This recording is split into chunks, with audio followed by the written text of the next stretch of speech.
สบายดีสบายดีข้าพเจ้าอาจารย์ใจสวรรค์แก้ววงเดือนซึ่งว่ามื้อนี้ข้าพเจ้าจะมาสรุปสูตรเกี่ยวกับเครื่องทอนไฟฟ้าเนาะสรุปสูตรเกี่ยวกับเครื่องทอนไฟฟ้าบทนี้จะอยู่ม .6 บทนี้จะอยู่ม .6 เนาะบางโรงเรียนก็ฮอดแล้วบางโรงเรียนก็ยังบ่ฮอด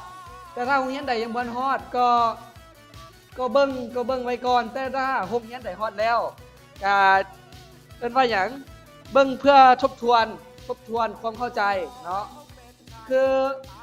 ข้าพเจ้าจะขออนุญาตเว้าเลยแต่ห้ามเต้นนำเนาะเพราะรู้สึกว่าเพลงมันหลายเนาะเครื่องทอนแม่นหยังเครื่องทอนแม่นอุปกรณ์ไฟฟ้าชนิดหนึ่งที่ใช้เพื่อเก็บไฟฟ้าบรรจุจบง่ายๆเครื่องทอนเนาะและในเครื่องทอนก็จะเป็นว่าอย่างอยู่ในระหว่างนั้นก็จะประกอบมี C และมี Q U เนาะอยู่ในมันก็จะมีวงจรคือกันมันก็จะมี C แม่นความทอนไฟฟ้า Q แม่นไฟฟ้าบรรจุมีหัวหน่วยเป็นกูลงบางคนว่าเอ้ยกูลงเว้ยกูลงโบแมนเด้อกูลงเนาะง่ายๆ U แม่นผลลบระดับไฟฟ้า U แม่นผลลบระดับไฟฟ้าเนาะถ้าว่าเขาให้ไฟฟ้าบรรจุมาให้ผลลบระดับไฟฟ้ามาแน่นอนเขาจะซอกหาความทอนกับได้เส้นเดียวกันเนาะก็เท่ากับไฟฟ้าบรรจุหารให้ผลลบระดับไฟฟ้าเลยเนาะตามสูตรอยากได้ตัวใดก็ถอนเอาง่ายๆก็จะบอกก่อนว่าเรียนฟิสิกส์เนาะคูณเลขหารเลขลบเลขบวกเลขเปลี่ยนก็เข้าใจแล้วหลายคนว่าฟิสิกส์ยากเนาะแต่ยากเพราะเขาบ่ตั้งใจหรือยากเพราะเขาบ่อยากเข้าใจเลยเนาะลองพิจารณาตัวเองเบิ่ง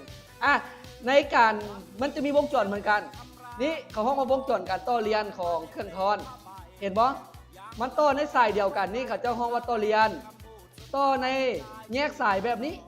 เขาห้องว่าต่อขนานและปริมาณต่างๆเนาะมี3ปริมาณในการต่อเรียนถ้าในการต่อเรียนอยู่ในนี้ถ้าเป็นเครื่องทอนตัวที่1ก็จะมี Q1 มี U1 ถ้าเป็นเครื่องทอนตัวที่2ก็จะมี C2 Q2 U2 ตัวนี้ก็จะมี C3 U3 Q3 เนาะแล้วก็จะมี U รวมทั้งหมด Q รวมทั้งหมดและก็ C รวมทั้งหมดนี่ตามสูตรเลยถ้าเขาให้ Q1 Q2 Q3 มาแน่นอนอยากได้ Q รวมเขาก็ต้องฮู้เพราะสูตรมันเท่ากัน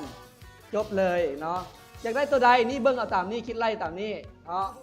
ถ้าเป็นการต่อขนานเขาจะเว้าย่อๆเลยถ้าเป็นการต่อขนานนี่การต่อขนานถ้าเขาให้ Q1 มา Q2 มา Q3 มาอยากได้ Q รวมบ่ว่าสิบ่ได้บวกเลขซื่อๆนะบวกเลขซื่อออกเลย Q รวมอยากได้ C รวมให้ C1 C2 C3 มาเรียบร้อยเลยบวกกันเนาะคือในการต่อขนานของเครื่องทอนไฟฟ้าจะได้ Q รวมเท่ากับ Q1 บวก Q2 บวกให้ Q3 U จะเป็นเท่าU เท่า U1 เท่า U2 เท่า U3 ถ้าเป็นต่อขนานC ความทอนจะเท่ากับ C1 บวก C2 บวก C3 เราจะหลงเต้นเนาะรู้สึกว่าเพลงมันหลายเนาะใช้เวลา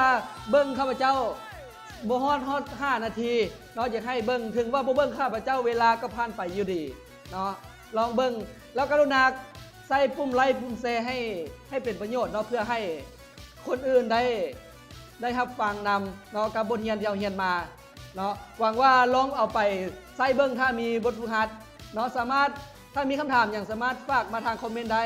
ข้าพเจ้ายินดีที่จะตอบให้เสมอนอกจากยามสิ่งเด้อโอเคเอาแล้วพบกัน